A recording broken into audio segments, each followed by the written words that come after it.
que hable de la declaración. Yo siempre comento que en general hablar de un instrumento normativo suele ser bastante aburrido y las personas dicen, si empieza a leer los principios, me suicido, porque es muy pesado. Pero me parece que es muy oportuno esto de los 20 años, no solo porque es una fecha más, no solo porque, digamos, bueno, por esta historia que vamos a contar bastante rápidamente, también porque puede ser un poco largo, un poco tedioso, sino porque estamos en un momento crítico para la declaración en términos de ciertas iniciativas internacionales de modificarla.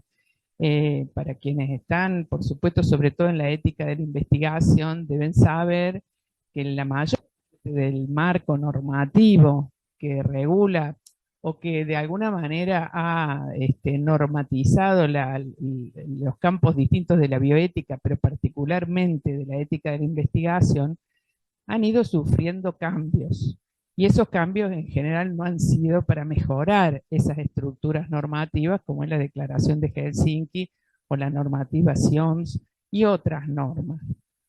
Y progresivamente han tendido a ser flexibilizadas en términos de los derechos que protegen. Esto es una tristeza, pero tiene que ver con la influencia de grupos de poder de distinta naturaleza en el campo de la ética de la investigación, particularmente la industria farmacéutica y algunos países interesados en promover esos intereses. Entonces, la mayor parte de las instituciones que respaldaron la creación de estas normas están de alguna manera, han dado cabida a la presencia de muchas personas que representan estos intereses. Sin lugar a duda, la Organización Mundial de la Salud es uno de los ejemplos, cuyo presupuesto, ustedes saben, en gran medida no proviene de la contribución de los estados como debería ser, sino que proviene de aportes tanto de la industria farmacéutica como de fundaciones internacionales, como la de Bill Gates, por ejemplo, que se dedican a la investigación o que impulsan la investigación. Y por supuesto, acompañan de determinados intereses. Bueno, no me voy a ir lejos con esto, pero hoy le toca la declaración, se ha hecho ya a fines del año pasado una reunión promovida por el Consejo Federal de Medicina en Brasil, dedicada a ver cómo se tiene que renovar la Declaración sobre Bioética y Derechos Humanos, lo que prácticamente ya sabemos para dónde va. Así que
20 años de la declaración, vigencia y actualidad. Entonces, vamos por ahí, acompañando en la misma línea. Muy bien.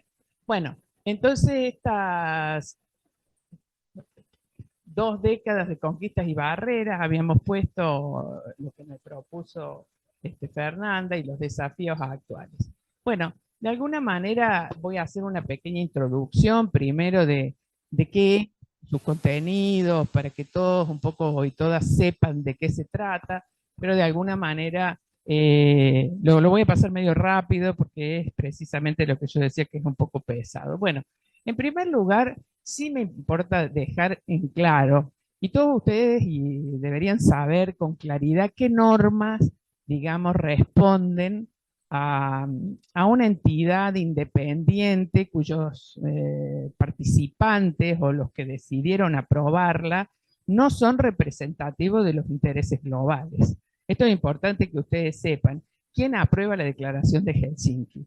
¿Quiénes son los que están sentados en la mesa y que aprueban la declaración, la norma SIOMS, por ejemplo? ¿Y quiénes son los que aprueban otras recomendaciones? Porque nosotros acá, como estamos un poco colonizados epistémicamente, cada vez que llega una norma nueva de Estados Unidos o de Europa, decimos, ah, mira, se aprobó esta recomendación. Y las recomendaciones a veces están aprobadas por un grupo de personas que no representan a nadie, mucho menos a los países vulnerables.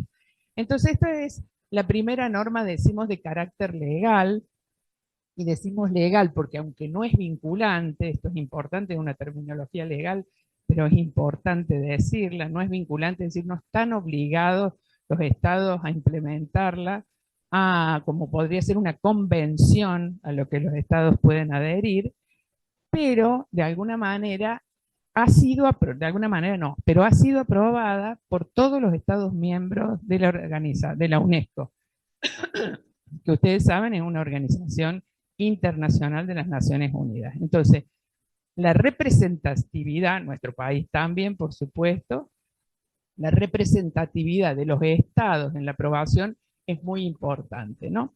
Y la segunda cuestión que quería decir, bueno, eso es lo que mencioné recién, que aunque no es vinculante, es como una especie de guía orientadora para el diseño de políticas públicas en este campo particular que es el de las ciencias de la vida, acá un poquito, bueno, para resguardar, decía, tendiente a la protección de la dignidad, los derechos humanos y las libertades en el campo de las ciencias de la vida, la salud y el ambiente. Es decir, es una especie de marco de recomendación para el diseño de políticas. No, no necesariamente son así otras normas.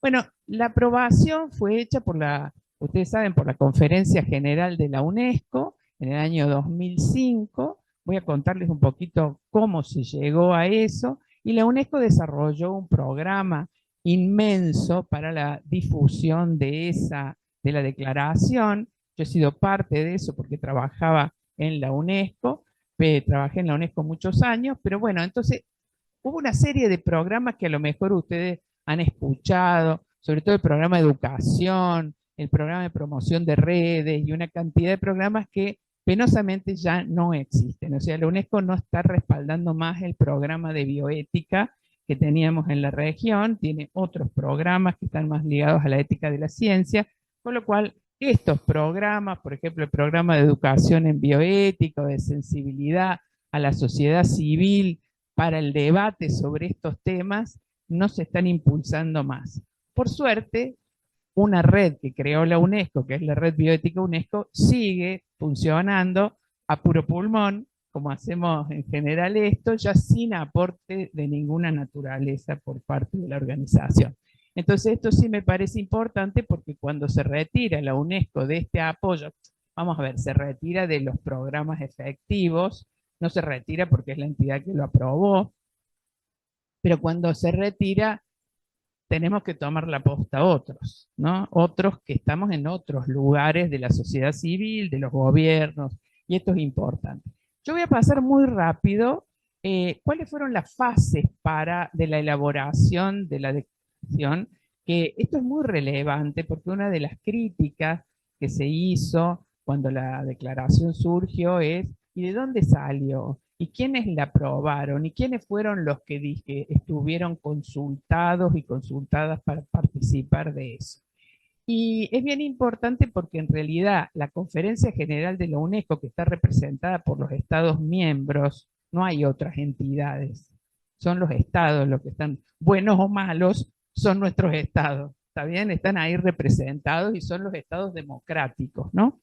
Entonces, identificaron ya 2 años antes, 3 años antes, que había una necesidad de establecer ciertos principios fundamentales que orientaran este campo de las ciencias de la vida, de la biomedicina, de las cuestiones ambientales y sociales que impactan en la vida.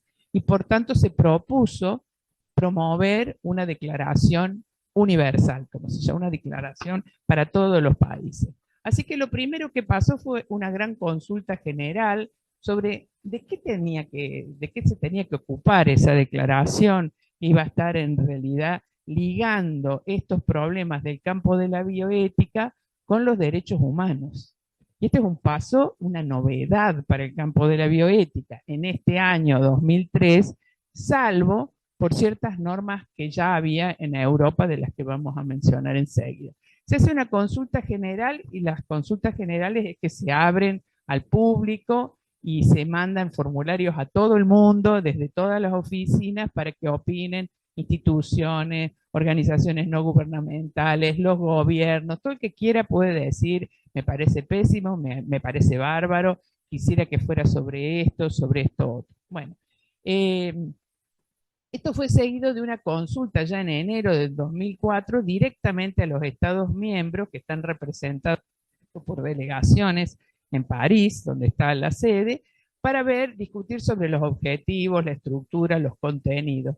Y ya se le otorgó al Comité Internacional de Bioética de la UNESCO, que ya es un comité de expertos y expertas, no representa a los países, sino que son personas que provienen del campo de la bioética, digamos, por su trayectoria, ¿está claro? No están representando intereses.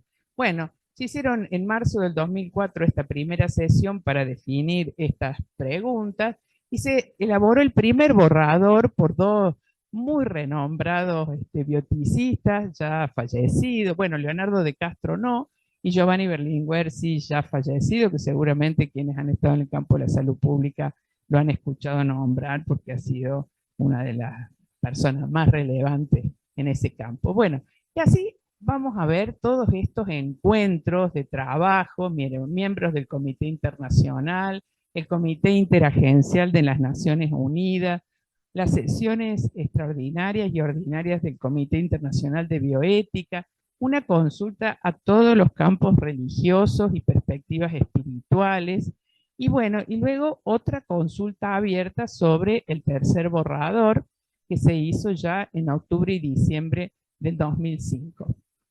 A mí me interesa remarcar una de esas consultas, porque también se hicieron consultas regionales que se hizo en la Argentina, pero para la región de América Latina y el Caribe, que se hizo en Buenos Aires. Nuestra red bioética ya estaba creada y eso fue promovido por el Ministerio de la Secretaría de Derechos Humanos de la Nación.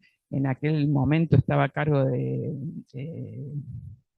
no me voy a acordar de su nombre, pero bueno, fue promovida también por Juan Carlos Tealde, Mondino Martelotto, algo, no, pero era así parecido, ya me sí, va a venir el nombre.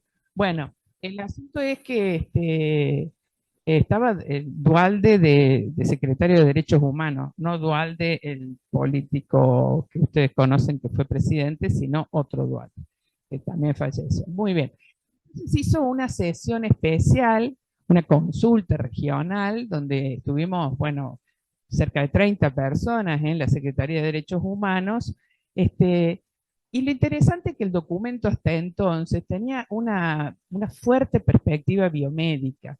Era una suerte de documento pensado para los aspectos más relacionados con la atención de la salud dentro de las instituciones, dentro de los hospitales. Y no tenía en cuenta los determinantes sociales de la salud, no tenía en cuenta las cuestiones ambientales, las cuestiones ecológicas, las cuestiones sociales en general. Y entonces fue, la verdad, una reunión muy tensa, porque fue muy crítica, muy dura la crítica de todos los que estuvimos ahí a las autoridades de la UNESCO. Yo todavía no estaba allí, diciéndole que el borrador no funcionaba y proponiendo una cantidad de cambios que felizmente tuvieron muy buena acogida. Así que creemos que América Latina ocupó un lugar fundamental en la transformación de muchos de los artículos y la incorporación de muchos de los artículos a la declaración, de lo que vamos a ver enseguida, sobre todo el artículo 14, que tiene que ver con los aspectos más sociales, o podríamos decir que incorpora los determinantes sociales de la salud y la noción de salud integral como objeto campo de trabajo de la bioética. Muy bien. Al día siguiente de ese encuentro del año 2004, los que estábamos ahí presentes es que diseñamos y escribimos una carta que se llamó la Carta de Buenos Aires, que los invito a que la busquen y la lean, porque me parece que hoy tiene casi más vigencia que en aquel momento. Ese suele ser el problema de cuando pasan los años y la gente dice, no, pero eso tiene muchos años. Y resulta que, claro, los procesos políticos cambian. Y como vemos que estamos en el mundo, en la región y en el país, verdaderamente la Carta de Buenos Aires hoy tiene una enorme vigencia y tenemos pensado hacer una Carta de Florianópolis en el Congreso próximo. Muy bien, los invito a que la vean, le den, pero no a la playa, al Congreso. Mira que yo reto, como dice Andrés, ¿eh? Yo reto a que se vaya a la playa. Muy bien. Bueno, esta es en enero de 2005, ya se aprobó el borrador final, que fue como el cuarto borrador, y como ven en esta última fase, que fue muy fuerte, la UNESCO tiene otro organismo que se llama el Comité Intergubernamental, o sea, ya salimos de los expertos y pasa a los representantes políticos. Comité Intergubernamental de Bioética, y ahí es donde se discuten otras cuestiones, ¿no? No tanto digamos, el fundamento del principio, sino qué impacto va a tener, y esa fue una discusión donde los tuvieron un rol fundamental en defender a algunos lo que se pudo, pero para que la declaración fuera lo que es hoy. Así que el 7 de octubre, como ven, se aprobó por aclamación 193 Estados miembros y ese es el valor específico que me parece tiene de su respaldo institucional y político a nivel nacional. Vamos a ver un poquito ya, entrar un poco en las raíces, de dónde vienen los principios estos de los que hablamos en la declaración.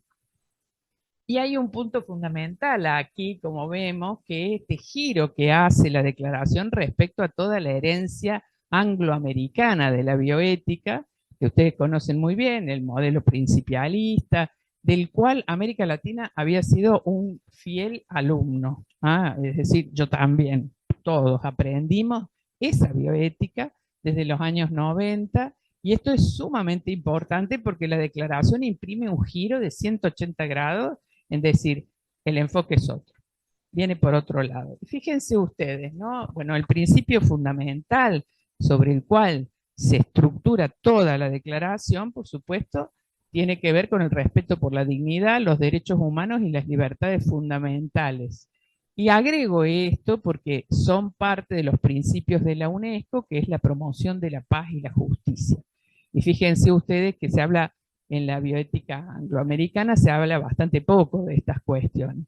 Me gustó traerles esto, que es un compromiso, de alguna manera se hizo sobre un manifiesto que firmaron todos los premios Nobel de la Paz en el año 2000, como una suerte de compromiso personal para todas las personas del mundo. Yo los invito y las invito a que lo busquen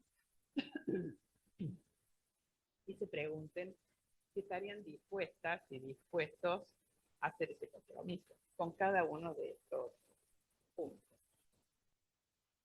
Este compromiso está fundado centralmente en lo que se llama una cultura de paz, y fíjense qué relevancia tiene hoy, a 25 años después del compromiso, que es respetar la vida y la dignidad de la persona, practicar la no violencia activa, compartir el tiempo y los recursos materiales, defender la libertad de expresión y la diversidad cultural, conservar el planeta y redescubrir la solidaridad.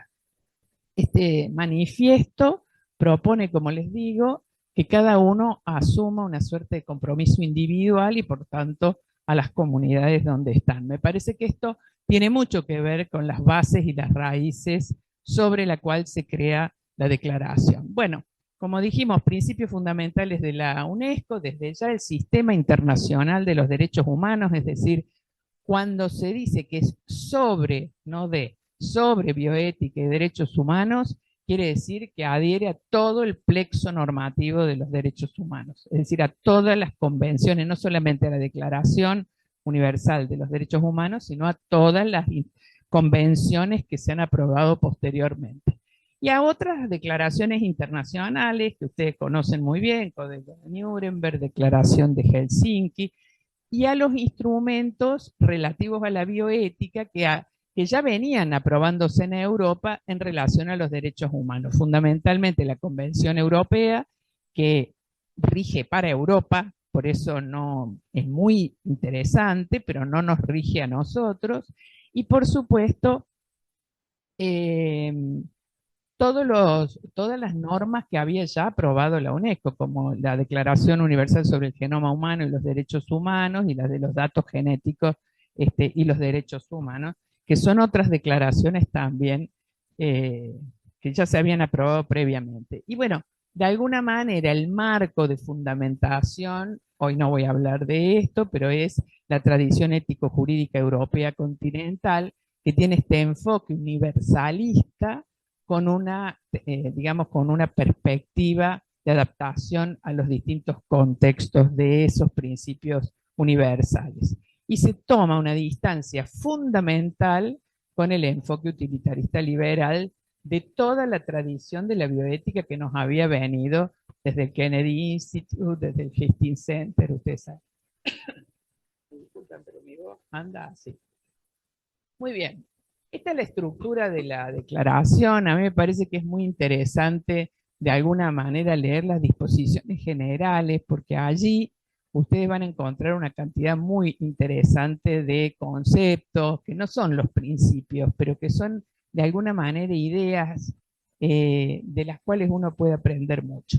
Bueno, me interesa detenerme en los 15 principios, después hay otras partes de la estructura que son bien interesantes. Y la declaración, ustedes saben que una de las cosas en las que no hubo acuerdo era proponer una definición de bioética. Al día de hoy creo que nadie está de acuerdo o nadie se ha puesto de acuerdo en una sola definición. Pero sí me parece que define un ámbito, un campo sobre el cual va a trabajar el instrumento normativo, ¿no? Dice, trata de las cuestiones éticas relacionadas con la medicina, las ciencias de la vida y las tecnologías conexas aplicadas a los seres humanos, y ya vamos a ver que no es solamente así, pero teniendo en cuenta sus dimensiones sociales, jurídicas y ambientales. Y a mí me parece que estas tres últimas palabras son en realidad el eje central de la transformación. Y bueno, ya mencionamos que orienta la reflexión para la toma de decisión, no solamente en los gobiernos para el diseño de políticas públicas que habíamos para diseñar normas jurídicas y diseño de políticas públicas, sino para todos los ámbitos, es decir, para los comités de ética, para las organizaciones no gubernamentales, para otras estructuras tanto sociales como políticas que tengan que tomar decisiones éticas. Estos son los principios, los 15 principios. Es de nuevo importante recordar que, digamos, de alguna manera el eje de toda la declaración es el respeto por la dignidad humana y los derechos humanos. Y después vamos a ver, por más que la declaración, como todas las normas de derechos humanos, está interconectada, todos los principios deben verse como un plexo, como algo que está uno relacionado con el otro.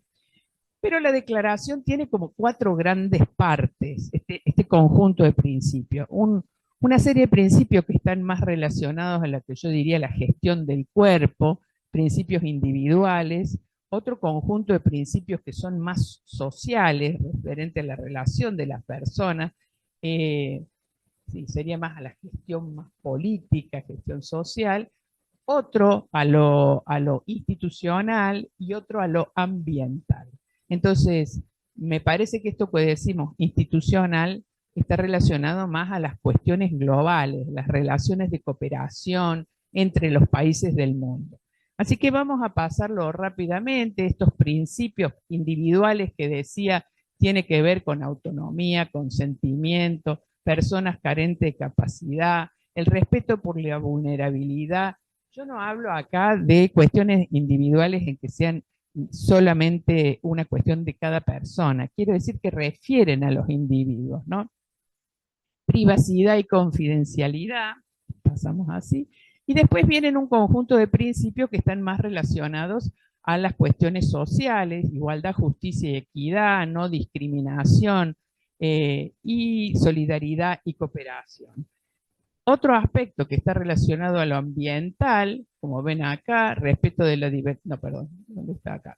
Eh, Aprovechamiento compartido de los beneficios, protección del medio ambiente, la biosfera y la biodiversidad, y protección de las generaciones futuras.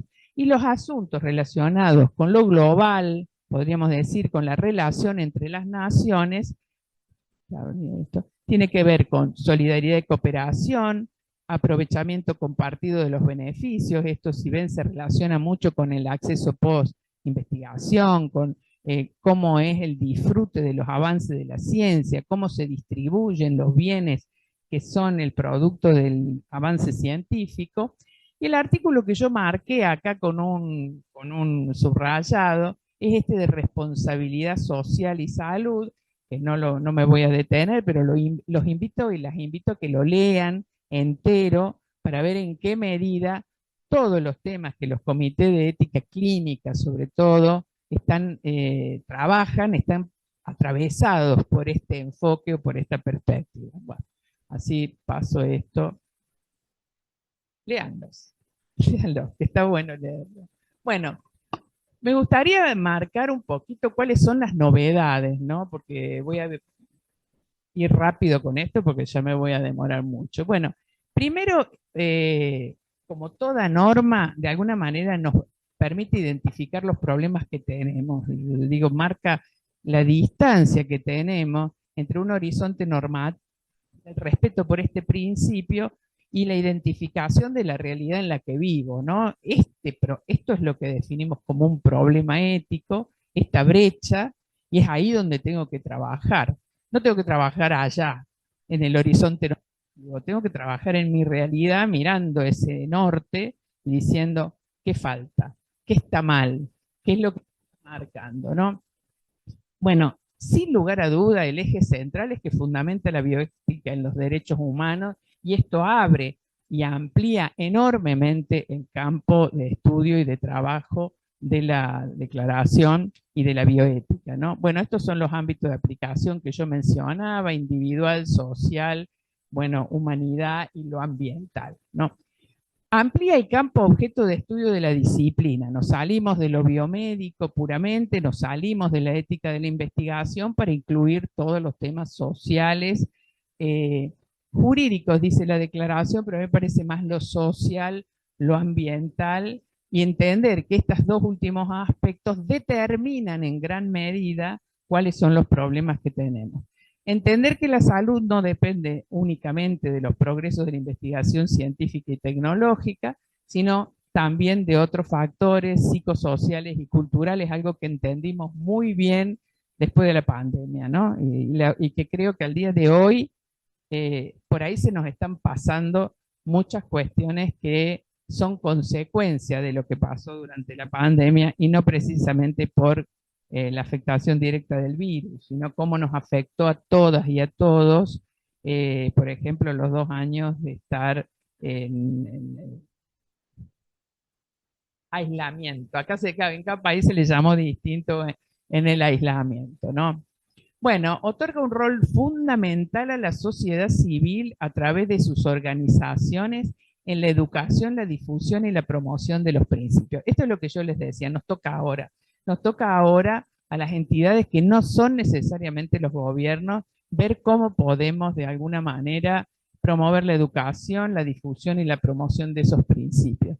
Bueno, ya hablamos del diseño de políticas públicas y la aplicación. Plantea una preocupación especial por los países y grupos más vulnerables, cosa que no hacían, por supuesto, no hace el principialismo norteamericano, y plantea seriamente la necesidad de contar con un acceso equitativo a los adelantos de la medicina, la ciencia y la tecnología, y lo que se llama aprovechamiento compartido de los conocimientos y los adelantos de la ciencia. Esto que se discutió muchísimo con la vacuna, ¿se acuerdan? La vacuna como un bien público de la humanidad, como un bien de la humanidad. No se consiguió. No se consiguió levantar la patente, pero de todas maneras fue una de los reclamos.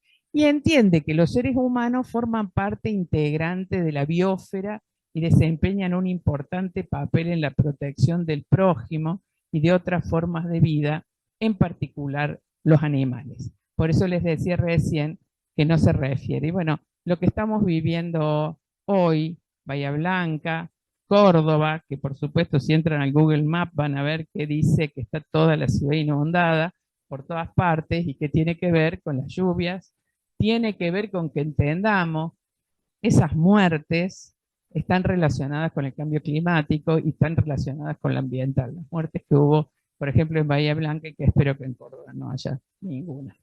Bueno, sí, disculpen brevemente, pero si no se me va todo el tiempo. Cuando fue aprobada la declaración, recibió durísimas críticas y las críticas provenían fundamentalmente de todo el campo angloamericano, Estados Unidos, Inglaterra, los países del norte. Eh, y como ustedes van a ver, no de Europa, porque Europa tiene esta tradición, esas críticas están siendo de alguna manera reavivadas. Yo traje una sobre todo, que fue una publicación que se hizo en una revista muy notable que deben conocer todos, que se llama Developing World Bioethics, y donde el número entero estaba dedicado a la declaración. Búsquenla, no lo puse la referencia, pero sobre todo los editores de ese número fueron Udo Schuklen con William Landman y John Williams. Esta es la Asociación Internacional de Bioética, que está muy relacionada fundamentalmente con los países angloamericanos, y la Asociación Médica Mundial. Bueno, estas son las críticas. Yo ya respondí a estas críticas a lo largo de la explicación, pero ¿quiénes eran esos expertos de la IBC, del Comité Internacional de Bioética? ¿Qué legitimidad tienen las Naciones Unidas para aprobar este derecho? Fíjense, ellos decían que los derechos humanos son una ideología. ¿Les suena? ¿Les suena esto últimamente que se anda diciendo por ahí? Una fuerte crítica a la noción de dignidad, un artículo muy conocido por Ruth Macklin, que lo deben haber leído, que dice que la dignidad no es útil para la ética, y bueno, que era débil, que en vez de debe decía debería, y que relativizaba los conceptos. Bueno, eso ya no voy a responder porque es muy largo, pero fíjense el año 2005 y cuántas cosas de estas todavía hoy estamos viendo. Bueno, yo querría hoy responder y pasar muy rapidito por esto. ¿Por qué hoy debemos atender firmemente a la declaración? Y de las cosas que voy a hablar no tienen que ver solamente de la Argentina, que ya tendría para hacer un diccionario, sino de lo que está pasando en el mundo. Y a mí me parece que nadie tiene que salirse, ¿viste? Iba a decir. Nadie tiene que salirse de esta mirada global para entender también lo local, porque son cuestiones que están demasiado interconectadas y cada vez más, y que muchas veces nos quedamos en la pequeña cosa que nos pasa en nuestra vida cotidiana y se nos está cayendo el mundo por encima, ¿no? Es decir, yo no estoy peleando con la vecina por donde deja el bollito de la basura cuando me llega la ola que me mata en Bahía Blanca. Entonces, esas son el tipo de cosas que tengo que entender, que lo de Bahía Blanca no tiene que ver solamente con que no hicieron el paredón o el muro, el canal, que la puerta, tiene que ver con un fenómeno global y que todos en alguna medida tenemos que hacer algo para esto.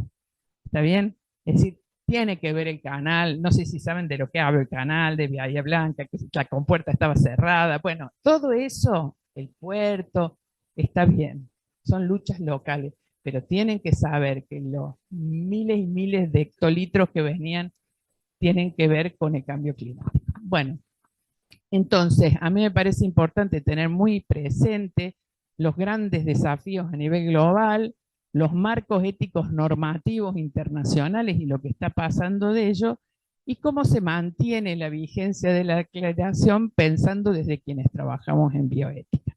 Así que estas dos primeras cuestiones las voy a pasar un poquito rápida, es para dar otra charla distinta, pero pensar, esto ya lo mencioné en otra charla que hablamos hace un tiempo, que es un documento que se aprobó por la Comisión Internacional sobre los futuros de la educación y el aprendizaje de la UNESCO justo en mitad de la pandemia, ¿no?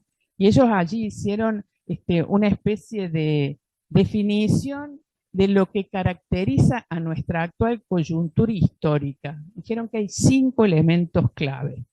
Y fíjense cómo tenemos que tener esto presente para pensar nuestra realidad, ¿no? Por un lado, la ampliación de la desigualdad social y económica a nivel global. La desigualdad, cada vez el mundo es más desigual, no hemos mejorado, hemos empeorado con ello. El cambio climático y la pérdida de la biodiversidad, el uso de los recursos que superan los límites planetarios, el consumo que está directamente relacionado al sistema, por supuesto, capitalista, como ustedes saben, y al sistema de mercado.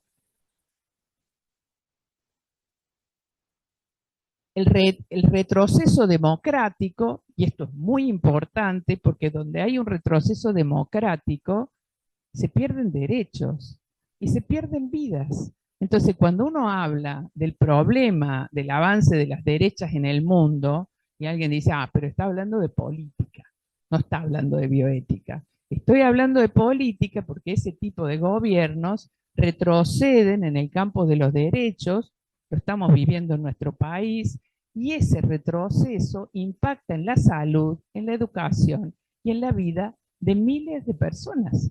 Y nosotros trabajamos sobre los aspectos éticos de la vida, ¿o no? ¿Qué afecta a la vida? Tenemos que pensar en eso, no en la inyección y en la vacuna solamente. Muy bien. Y por supuesto, la automatización tecnológica disruptiva, y de eso no voy a hablar porque ya saben todo lo que nos pasa. Ellos dicen, estamos en medio de una crisis global de desarrollo humano marcadas por tendencias paradójicas.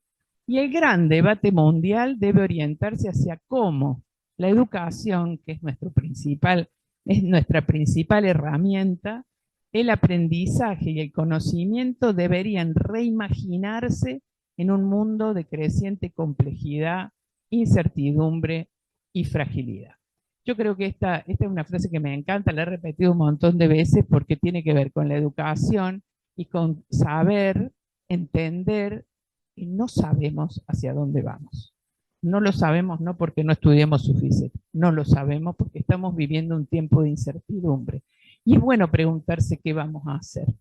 Pero bueno, a mí me parece que la declaración, y acá vengo con la primera respuesta, ofrece un marco adecuado para hacer una reflexión crítica, ¿no? Y aportar a la toma de decisión práctica frente a estos desafíos.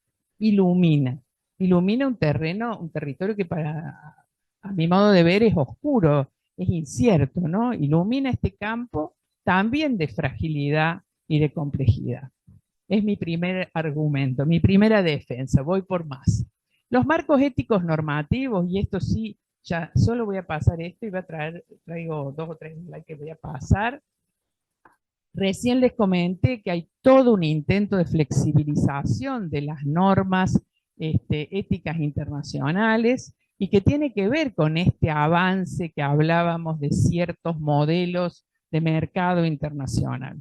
No les conviene que haya normas que les prohíbe hacer determinadas cosas porque si no, no pueden seguir ganando dinero. Es así de simple. Por ejemplo, la industria farmacéutica que impacta. Entonces hay una flexibilización de las normas, hay una iniciativa de un intento de modificación de la declaración, también lo mencioné, y hay todo un proceso o una tendencia a pretender burocratizar el trabajo que hacemos tanto en bioética como en ética de investigación. Esto tiene que ver con decir, bueno, no piensen tanto, ¿viste? No estudien tanto, ustedes apliquen estos procedimientos. Por eso te preguntaba por el formulario, recién le preguntaba a Fernanda, ¿cómo es esto de las declaraciones anticipadas? Se llama declaración anticipada acá. ¿Es un formulario? Le preguntaba yo, ¿no? Dice, ¿me podés dar el formulario? Yo que vengo, me das el formulario, yo lo lleno, y firmo, lo dejo.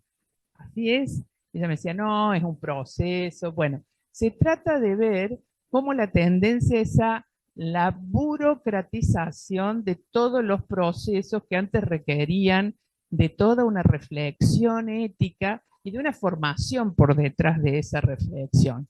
Bueno, en el campo de la ética de la investigación, toda una propuesta de que los comités de ética de investigación se capaciten solo en las normas de buena práctica clínica, no sé, las ICH-GCP, que ustedes saben, las habilitan los países más poderosos, las aprueban los países más poderosos del mundo y la industria farmacéutica. Procedimientos operativos estándar. Punto. Los comités de ética tienen que pasar los checklists. Y a la tecnificación de los debates éticos, tanto que hasta se están proponiendo algoritmos para la resolución. Meto el caso, saco el chat GPT, me dirá cómo.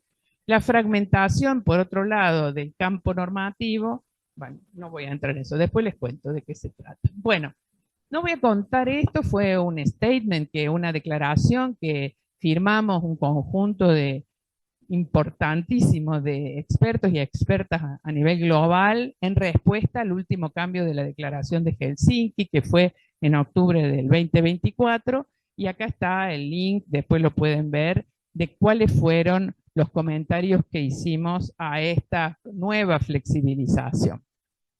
Esta es la normación, si es las distintas cosas que se van modificando progresivamente, sobre todo en esto que tiene que ver de poner el interés del sujeto por encima de los intereses de la ciencia y de la sociedad.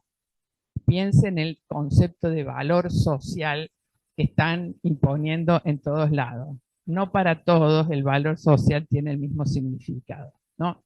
Bueno, entonces la declaración, ya comenté, es un instrumento aprobado por los estados, mantiene las prescripciones que protegen a los sujetos y las comunidades como su mayor prioridad y atienden a sus dimensiones sociales y ambientales. Y tiene como lema lo que antes tenía en primer lugar la Declaración de Helsinki, que es que el interés del sujeto debe estar siempre por encima de la ciencia y de la sociedad. El interés del sujeto debe estar siempre por encima de la ciencia y de la sociedad. No olviden este precepto porque es lo que va retrocediendo en prácticamente todo, dando lugar al avance de la ciencia, uso de placebo en Helsinki y al valor social. Primer artículo de Sioms. Muy bien. Y termino con esto. ¿Cómo se mantiene la vigencia de la declaración? Bueno, pensar, yo creo que tenemos que ver, como se ha dicho mucho de los derechos humanos y de las declaraciones en general, que, bueno, mucha gente dice, ah, es una letra muerta, es un texto con una cantidad de párrafos. Las declaraciones y la Declaración Universal de los Derechos Humanos, como la Declaración de Bioética, yo puse, son cuerpos vivos. Son cuerpos vivos, pero solo viven en la medida que son reclamados. Se ha dicho muchas veces esto sobre los derechos humanos, es decir, en la medida que alguien pide por un derecho, el derecho aflora y toma cuerpo, toma vida. Si nadie reclama la declaración, va a convertirse en letra muerta. Y esto lo tenemos que tener nosotros presente, mencionarla, aplicarla, ponerla, proponerla, incluirla en políticas, incluirla en declaraciones, utilizarla para que nos sirva en la resolución de problemas. Entonces, bueno, esto es lo que decía, no solamente cada uno de nosotros, sino todas las organizaciones en las que trabajamos, las instituciones, los gobiernos. Y a mí me parece que el principal ámbito de ese reclamo es el de la bioética. Y cuando yo digo el campo de la bioética, no lo digo en abstracto, lo digo en relación a las personas que trabajamos en bioética y a las instituciones, comité, comisiones no gubernamentales, estructuras, cátedras, lo que ustedes crean que puede percibirse como una entidad que promueve la bioética, ¿no? Hay lugares donde yo no mencionaría, pero bueno, no voy a entrar en eso porque... eh, esto lo voy a pasar. Lo voy a pasar porque estoy retrasada, ¿no? ¿Estoy en tiempo? ¿Estoy bien? Entonces lo digo.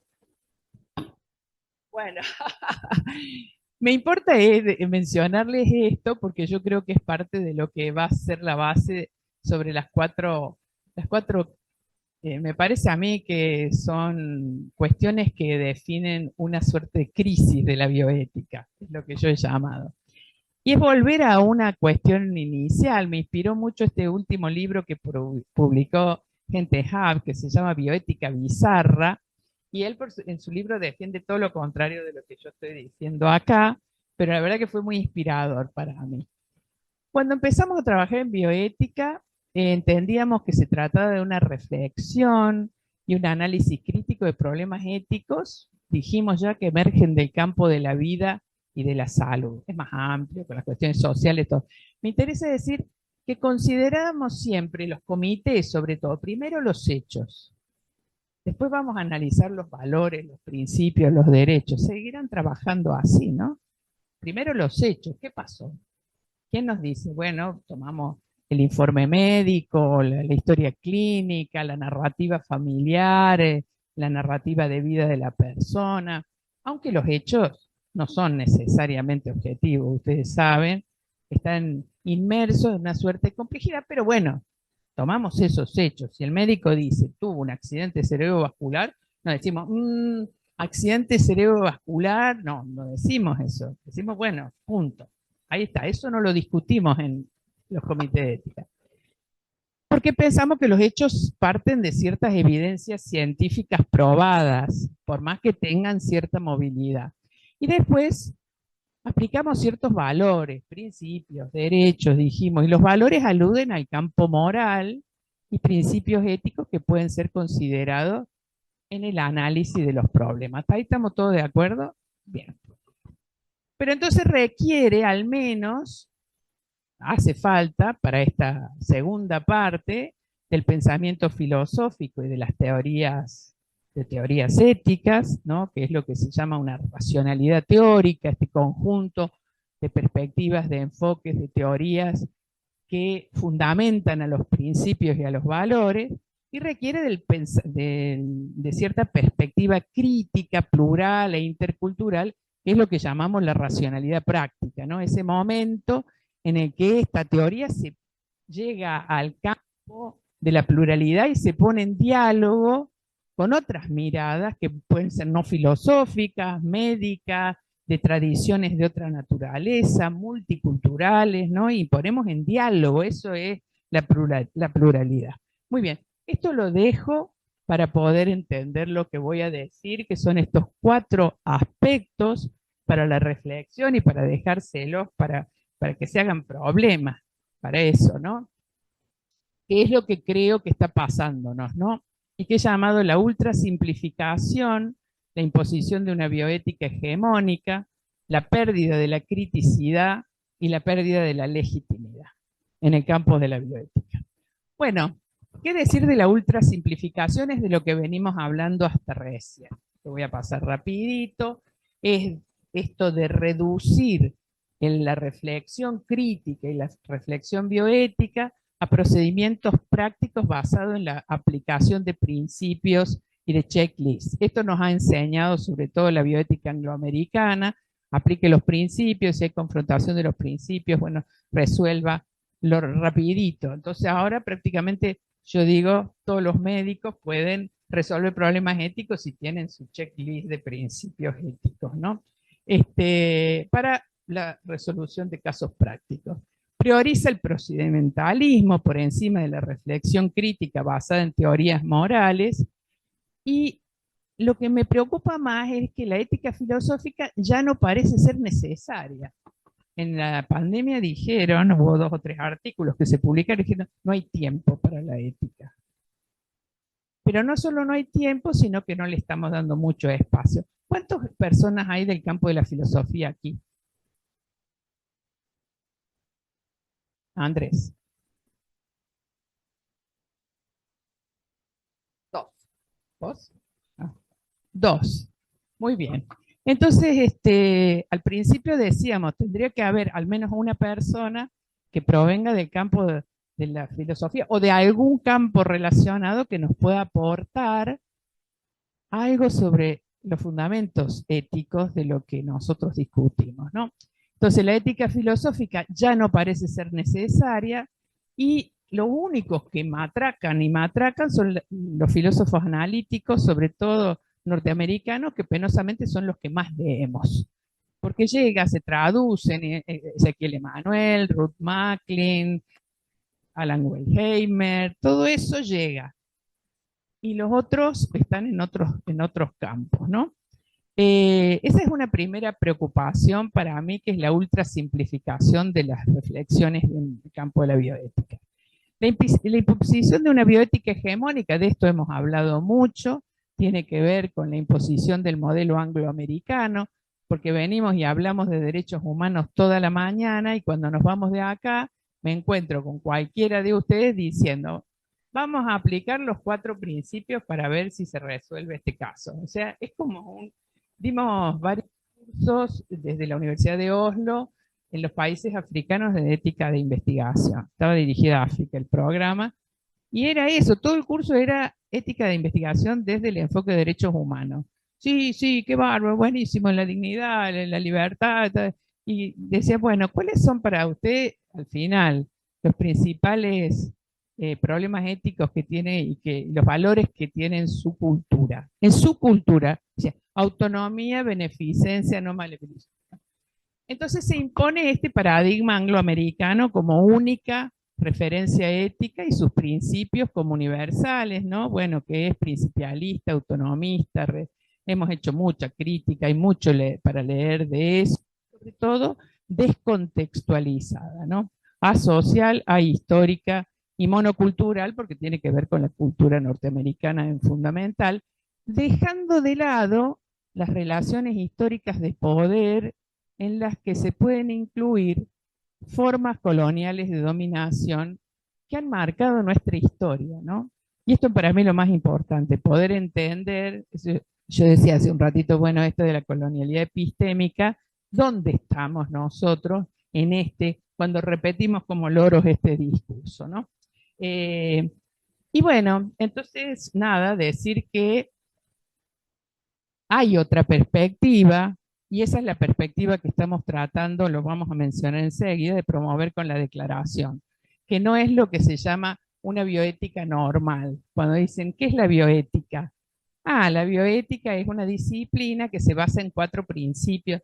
Repiten así, como no ustedes, ¿no? Pero muchísima gente, como loros, repiten en decenas de maestrías se enseña eso en América Latina. Muy bien, la bioética normal, dice Carlos Maldonado, que es un autor colombiano, yo lo citaba ahí. Bueno, la pérdida de la criticidad, a mí me parece que se ha creado una suerte de domesticación de la bioética, donde todo tiene que ser armónico con el status quo, ¿no? De alguna manera aislando cualquier voz confrontativa a la medicina, a la ciencia y a la tecnología. Así que no podemos criticar lo que dice las instituciones médicas, no podemos salir a cuestionar el campo de la ciencia y mucho menos no podemos cuestionar las autoridades. Tenemos que ser buena gente y tenemos que portarnos bien. Parece que eso estuviera ligado al discurso bioético, ¿no? Entonces, de alguna manera lo que yo creo es que la bioética dominante se comió todas las otras versiones, la incluyó, y donde hay voces críticas, dicen, una vez me acuerdo que Fernando Lola publicó un artículo de muchos que ha publicado diciendo, esos panfletarios. No dice a quién se refiere. Fernando Lola es una personalidad que deben conocer, pero se refería fundamentalmente a Bonet y Garrafa, a las personas que levantan mucho la voz y dicen, son panfletarios, ¿no? No son académicos, son panfletarios, ¿no? Son de barricada, ¿no? Son activistas. Todas esas palabras parecen descalificantes. Entonces, yo pregunto, ¿la bioética se ha convertido en una herramienta al servicio del poder? Porque nosotros lo que tendríamos que estar es protegiendo los derechos de las personas. Y si el poder está en otro lugar, tenemos que criticar al poder. El poder que sea, cuidándonos, el poder que sea. Y la última, la pérdida de la legitimidad. Bueno, para mi modo de ver, y esto vuelvo sobre los hechos, ¿se acuerdan que hablábamos de hechos y valores?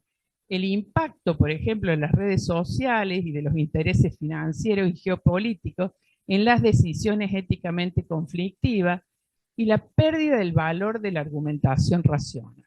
Hay una especie de invasión de opiniones en donde todo el mundo está avalado de alguna manera para decir, me parece bien que la gente opine de lo que quiera, pero la pandemia fue por excelencia, me parece, el modelo donde no había ninguna verdad, no había nada que pudiera ser sostenido porque cualquiera estaba habilitado para poner en cuestionamiento la validez de una medida, que si sirve el barbijo, que si no sirve el barbijo, que no ventile, que la lavada de manos, que la vacuna, que, bueno, etcétera. No voy a entrar en el campo de los medicamentos.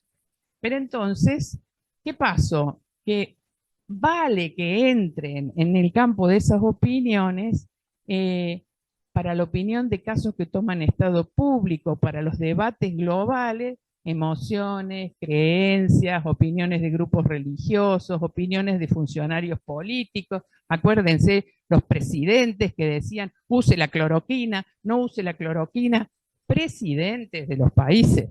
Bien, tabúes, prejuicios, intereses ocultos y apunta más, por supuesto, a decisiones individuales que sociales.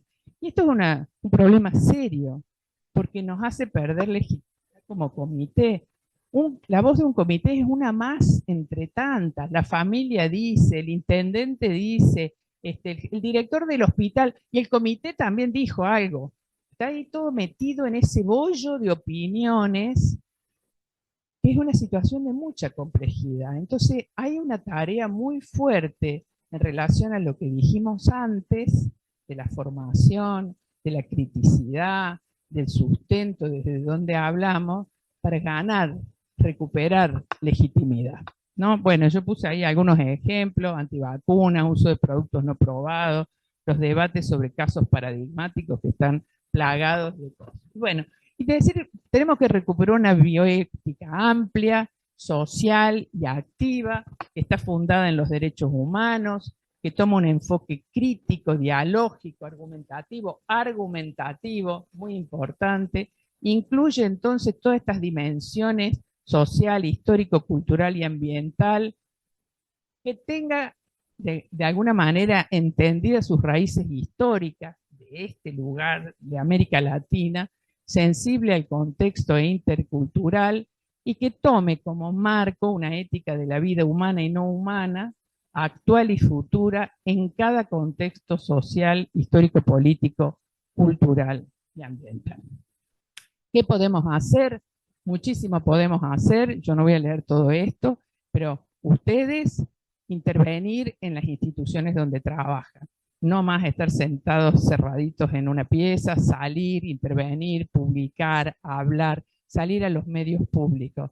No me animo, me hago, me hago la fuerza y salgo y me animo. Escribir, publicar, educar.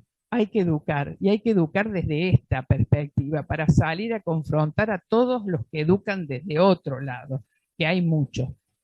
Colaborar con el diseño de políticas, proponer a los gobiernos, no nos escuchan, lo proponemos de nuevo, hacemos una declaración, promovemos documentos, hay que hacerlo porque si no, la letra muerta vamos a hacer nosotros.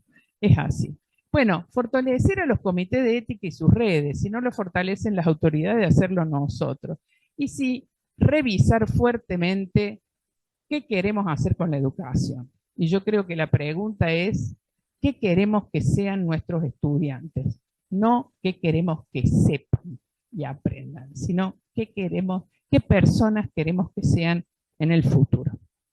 Bueno, para eso hacen falta nuevas formas de educar. Así que la declaración creo que es una estrategia para recuperar y renovar a la bioética desde una perspectiva crítica, independiente y contrahegemónica, y atenta a los derechos humanos, a los determinantes sociales, ambientales, histórico-culturales y geopolíticos de los problemas de la vida en general y la salud humana en particular. Yo siempre utilizo cuadros de Antonio Berni. Este se llama El Mundo Prometido a Juanito Laguna, que es, saben, su referencia. Piensen en el mundo que ustedes creen que prometerle a quienes vienen por detrás. Este es el mundo prometido y tiene algunos fuegos de artificio. Muchas gracias.